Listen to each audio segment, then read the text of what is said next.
दिल्ली में भागो, तुम्हारी जगह सुरक्षित जेल है, तुमको यहाँ रहने का अधिकार नहीं है। जो हमारी बेटियों को सुरक्षित नहीं दे सके, हमारे किसानों को सुरक्षा नहीं दे सके, हमारे सरकारी कर्मचारियों को पेंशन नहीं लागू कर सके।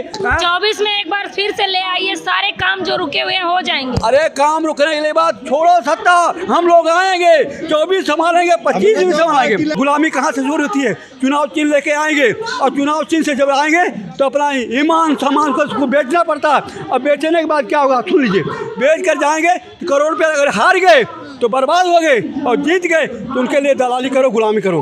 भारत माता ने सपना दे रखा है, जैसे सुभाष चंद्र बोस के सपने में भारत माता आई थी, ऐसे मेरे सपने भारत माता आई हुई है। नमस्कार, मैं प्रियंका, मेरे साथ त्रिवेणी प्रसाद त्रिपाठी जी हैं, इनसे बातचीत करेंगे। पेशे से एडवोकेट भी हैं। कैसे देखते हैं विपक्षियों के घर पे लगातार ईडी सीबीआई के छापे मारे जा रहे हैं? श्रीमान जी, मैं कहना चाहता हूँ पूरे देश की जनता को, पूरे भारत की जनता को और दिल्ली की जनता को खास करके कि ये संविधान में सबसे बड़ी बात पार्टियां नहीं है। पार्टियों का नाम लेना सौ हत्या के पाप के बराबर है। इन्होंने एक मकर जाल बना दिया है देश के अंदर में। जो है ये गुलामी, दलाली, गद्दारी की प्रथा आ गई है। ये मकर जाल, ये नेता नहीं है, ये कथित नेता व्यापारी हैं। व्यापार के नाते मैं कहना चाहता हूं कि संविधान में पार्टी नहीं है, चुनाव चिन्ह नहीं रहता। ये 75 साल की सरकारें असंवैधानिक है। फ्रॉम दी वेरी बिगिनिंग एब इनिशियो प्राइम फेसिया, चुनाव चिन्ह नहीं रखता और ना पार्टी है संविधान में। महात्मा गांधी ने कहा था कांग्रेस को खत्म कर दो। Congress was constituted by British governor in 1885 to save out the British company, not for India. लेकिन उनके जाने के बाद जब उन्होंने कहा कि पार्टी खत्म कर दो तो 30 जनवरी 1947 को उनको गोली मार दिया था। सुनिए जरा, इसके बाद इन्होंने एक मकर जाल बना दिया। वो मकर जाल में सभी लोग फंसे हुए हैं। जो विपक्षी आएगा, जो भी आएगा, पक्ष नहीं है, विपक्ष नहीं है। आज देखिए, विपक्ष पक्ष के नाते ही हमारे कार्यकर्ता मरते हैं। और क्या बताएं, इसके बाद जयप्रकाश नारायण, उन्होंने कहा पार्टी नहीं होनी चाहिए। इसके बाद अन्ना जी भी आए। अन्ना के आंदोलन के बाद भी अंदर के सारे आंदोलन कैप्चर कर लिए। एक यूपीए बन गया, एक क्या बन गया आपका, एनडीए बन गया। आप बोल रहे हैं सारी पार्टियां असंवैधानिक है। हाँ, क्या संविधान को नहीं मानते हैं? कौन ये लोग? ये देशद्रोही हैं, कथित नेता व्यापारी हैं। ये देश जो संविधान नहीं मानता देशद्रोही है। और मैं कहना चाहता हूँ, मैं अन्ना के आंदोलन के, महात्मा गांधी के और जयप्रकाश नारायण के संविधान की बात करता हूँ। बीइंग वक्ता मैं कहना चाहता हूँ कि ये देशद्रोही हैं जो संविधान को नहीं मानता है। और जो संविधान की नहीं मानेगा उसकी जगह जेल सुरक्षित है, जेल में उनको जाना चाहिए। और सब जाएंगे, और जाएंगे 100% जाएंगे, कोई ताकत नहीं रोक सकती। बीजेपी का कार्यकाल कैसा लग रहा है आपको? देखिए, मैं किसी के बारे में पार्टी के नाम मैंने पहले बोल दिया, सौ गौता के पाक बना। संविधान में पार्टी नहीं है। संविधान में ये पार्टी जो मकर जाल बना दिया, कथित नेता जो नहीं है, ये नेता नहीं है। नेता जो होता है कि जो हमारे भावी, आने वाली भावी पीढ़ियों का सुरक्षा करे। ये रोड से मतलब नहीं हमें, हमारे हवाई जहाज से मतलब नहीं है, हमें चंद्रलोक से मतलब नहीं है। लेकिन आपकी बेटियां सुरक्षित नहीं हैं। आज देखिए, लोगों के 36 टुकड़े हो रहे हैं, बाप बेटे के। इन्होंने ऐसा कानून बना दिया कि भाई भाई को अलग कर दिया, पति पत्नी को अलग कर दिया, बाप बेटे को अलग कर दिया। किसने कानून बना दिया? ये जो देश के द्रोही हैं, मैं देशद्रोही कहूँगा, क्योंकि ये देशद्रोही हैं। इनको कोई नहीं पता। ये विदेशी ताकतें काम कर रही हैं। विदेशी ताकतें हमारे संस्कार को संस्कार विहीन भारत बना दिया। और हमारा एजेंडा है जनता की सरकार, जनता ही सरकार। देखिए, जन जन की यही पुकार, अब की जन जन की यही पुकार, अब की बार जनता की सरकार। और एक मैं कह रहा था, जन जन क्रांति है, जन जन क्रांति ही जनता की सरकार है। तो जनता को सरकार हमारा नहीं चाहती। मैं कहता हूँ पूरी दिल्ली को, मोदी जी कह रहे हैं 24 में उनकी सरकार, आप कह रहे हैं जन जन की सरकार। आप देखिए, ये तो समय बताता है कि किसकी सरकार आती है। लेकिन देखिए, हम लोग जो क्रांति है, जो अन्ना जी ने किया, जो जयप्रकाश नारायण जी ने किया, जो महात्मा जी ने किया, वो संविधान संगत थी और उसको हम लेकर आगे चल रहे हैं। और एक देखिए, आज हमारे साथ लोग जुड़ते जा रहे हैं। और मैं कहना हूँ कि चाहे देखिए, लोकतंत्र के 4 हैं स्तंभ। पहला लेजिस्लेटर, दूसरा एजुकेटिव, तीसरा जुडिशियल और तीसरा चौथा मीडिया। आज सारे जो है व्यापार बन गया, पूरे सिस्टम व्यापार युक्त हो गया। तो मैं व्यापार प्रथा खत्म होना चाहिए। और जब तक खत्म नहीं होगी तब तक देखिए, किसी का हम बुराई नहीं कर सकते। एज ए वन मैन सभी ठीक है, लेकिन जो पार्टी जो है ना ये रेलवे ट्रैक है, अगर रेलवे ट्रैक पे जाओगे तो एक्सीडेंट होगा और मरेगा कार्यकर्ता। इन पूछो देश के दलालों गुलामों गद्दारों से, अरे किसी के बेटा मरता, किसी भाई मरता है, किसी भतीजा मरता है, किसी का जीजा मरता है, किसी का समाज का समझी मरता है और मरता है किसी पर पति उजड़ता है, किसी का सुहाग उड़ता है। मैं राष्ट्रपति महोदय से कहना चाहता हूँ, मैं मुख्य चुनाव आयोग से कहता हूँ, मैं CJI सुप्रीम कोर्ट से कहना चाहता हूँ, मैं CJI हाई कोर्ट से कहना चाहता हूँ और लोकसभा के जो है क्या नाम है अध्यक्ष या चेयरमैन हैं, चाहे विधानसभा के जो हैं स्पीकर हैं, जो चेयरमैन लोकसभा के जो स्पीकर हैं और राज्यसभा के जो चेयरमैन हैं, उनसे मैं निवेदन करना चाहता हूँ। हमने सबको लेटर लिखा है, सबके यहाँ से जवाब आया है, लेकिन ये मकर जाल इन्होंने ऐसे बना दिया है कि इसके अंदर में अच्छे लोग नहीं जा सकते और अच्छे लोग आएंगे, देश को हम जगाने आए हैं। हमारी क्रांति है, हमारे क्रांति के साथ हम लोग आए हैं, हमारे साथी हैं, ये हमारे देखिए ये हैं,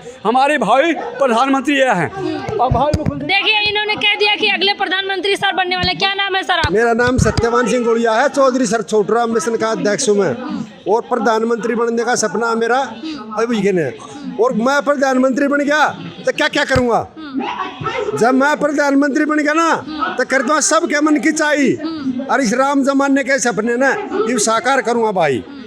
ज्ञान से वे ज्ञान बताऊँ या ऊर्जा संकट मिट जाएगा, सब नदियाँ का जोड़ में ला दूँ, जल का संकट कट जाएगा, जाति पाति भाषा भेद का सारा झंझट मिट जाएगा, यहाँ सच्चा न सम्मान मिले और मुँह पापी का पिट जाएगा।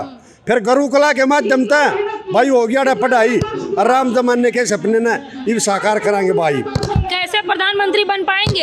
100% कोई ताकत नहीं रोक सकती है। हमारे दिल्ली के भावी मुख्यमंत्री जिनका हमने नाम लिया है महामंडेश्वर योगी जोगिंदर नाथ माथुर आगे हैं और मैं कहना चाहता हूँ जन जन क्रांति, जनता की सरकार, जन जन की यही पुकार, अब की बार जनता की सरकार। दिल्ली में भागो, तुम्हारी जगह सुरक्षित जेल है, तुमको यहाँ रहने का अधिकार नहीं है। जो हमारी बेटियों को सुरक्षित नहीं दे सके, हमारे किसानों को सुरक्षित नहीं दे सके, हमारे सरकारी कर्मचारियों को पेंशन नहीं लागू कर सके और ये 4-4, 10-10 पेंशन लेते हैं, ये देश के गुलाम दलाल कर वहाँ टेबल थपथपा दिया जाता है, उस समय उनका कहाँ बुद्धि जाती है। 24 में एक बार फिर से ले आइए, सारे काम जो रुके हुए हो जाएंगे। अरे काम रुकने के बाद छोड़ो सत्ता, हम लोग आएंगे, 24 संभालेंगे, 25 भी संभालेंगे। डेमोक्रेसी चला रखी है, ये पार्टी भगाओ देश बचाओ, पार्टी यही बीमारी है। जैसे आप भी तो पार्टी ही बना रहे हैं। नहीं पार्टी नहीं बना रहे हम, हमारा संगठन है, ये कोई पार्टीबाजी नहीं है और जिस घर में पार्टीबाजी हो जाए उस घर का नाश हो जाए। और मैं ये कहना चाहता हूँ आर्टिकल 19C कहता है, पढ़ लो, देश के दलालों गुलामों गद्दारों, आर्टिकल 19C कहता है यूनियन एसोसिएशन बन सकती है। 2012 में कोऑपरेटिव सोसाइटी ऐड कर दिया, कहाँ पार्टी है दिखा दीजिए। दूसरी बात, चुनाव चिन्ह नहीं लड़ सकता है, चुनाव चिन्ह सबसे बड़ा भ्रष्टाचार की जड़ है और मैं लोग मुख्य चुनाव आयोग के पास मैं गया हूँ और लेटर भी लिखा हूँ और I am first man to write to मुख्य चुनाव आयोग को और बच्चे से डर के आया हूँ। अरे तुम्हारी पेंशन बंद कर दिया तुम्हारे सरकारी कर्मचारी को। तुम्हें एक बात सुनो, जो अगर सच्चे मन से कोई भी पोस्ट पे हो तो ईमानदारी काम करना चाहिए। संविधान में चुनाव चिन्ह नहीं है। मैं सुप्रीम कोर्ट, प्रधानमंत्री भी तो भ्रष्टाचार खत्म करने की बात करते हैं। ये बात देखिए, इंडिविजुअल में कोई कमी नहीं है, कोई इंडिविजुअल, लेकिन पार्टी जब बन जाएगा ना तो हो जाते हैं गुंडे, अथराई दलाल, अथारी गद्दार, अथारी क्या नाम है गुलाम, गुलामी प्रथा शुरू हो जाती है, पार्टियों में गुलामी प्रथा शुरू हो जाती है। कारण क्या है कि पार्टियां जो है एक आका होता है, वो उसके नीचे जाते हैं, एक गुलाम आएगा 10 गुलाम आएंगे, एक दलाल आएगा 10 आएंगे, एक 10 गद्दारी। मैं बताता हूँ 100 नंबर 2959 और 31 अगस्त 1968 को देश का वह काला दिन है, हम काला इतिहास का दिन बनाएंगे जिस समय पार्टियों के लिए चुनाव चिन्ह रिजर्व कर दिया गया था। और इसके बाद 1985 में इन्होंने दल बदल कानून लागू किया और 2004 में व्हिप जारी कर दिया। अगर कोई बोलने का अधिकार नहीं है, सुन लीजिए, गुलामी कहाँ से शुरू होती है? चुनाव चिन्ह लेके आएंगे और चुनाव चिन्ह से जब आएंगे तो अपना ईमान सामान को उसको बेचना पड़ता है और बेचने के बाद क्या होगा सुन लीजिए, बेच कर जाएंगे तो करोड़ रुपये, अगर हार गए तो बर्बाद हो गए और जीत गए तो उनके लिए दलाली करो, गुलामी करो, गुलामी हो गई। जो है इस आदमी का संपूर्ण समाधान खोज लिया है, ये पार्टी आई बीमारी है। जब पार्टी देश में से खत्म हो जाएंगी तो राम राज्य शुरू हो जाएगा। और भारत माता क्या कह रही है, अगर मैंने तुमको यहाँ सपने पूरे करने के लिए भेजा था धरती पे, और तुम करने क्या लग गए, तुम्हारे पेट भी नहीं भर रहे। और क्या कह रही भारत माता, बोली मैंने चाहा तुम सुखी रहो और सारे जग की शान बनो, अरे सारी दुनिया माने तुमको, तुम सासी वीर मान बनो। मैंने इतने सुख सोपान दिए, बड़े लाडों से तुम्हें पाला है, तभी तो दुनिया कहती है कि भारत देश निराला है। नदियाँ पर्वत झरने जंगल ऋतुओं के संग सजे हुए, सागर सी लहरें झूम रही, खनिजों से धरती लदी हुई। इतना सब कुछ होने पर भी दुख का एहसास जब होता है, तुमको आपस में लड़ते देखकर मेरा बेबस दिल रोता है। खुशहाली का आलम क्यों भारत भूमि से दूर हो गया, राम राज्य का सपना मेरा पूरा चकनाचूर हो गया। लाचारी और मक्कारी का ये कैसा मंजर फैल गया, वो आत्मविश्वास व आत्म सम्मान सबके भीतर से कहा गया। क्या भूल हुई मुझसे ऐसी, मेरी बात समझ में ना आई, और मैंने सारे तो इतन किए पर तुम्हें सुखी ना कर पाई। बोली मैं भी आकर भारत में हूँ, हार मानने वाली नहीं, और अब की बार मेरा वार बिल्कुल जाएगा खाली नहीं।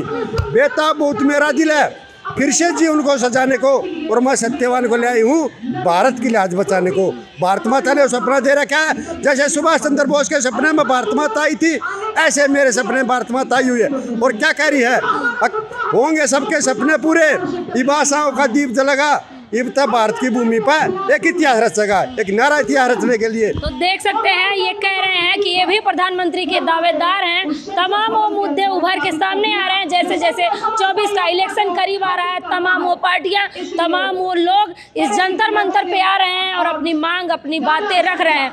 इस खबर पे आपकी क्या राय है, हमें कमेंट बॉक्स में जरूर बताएं। धन्यवाद।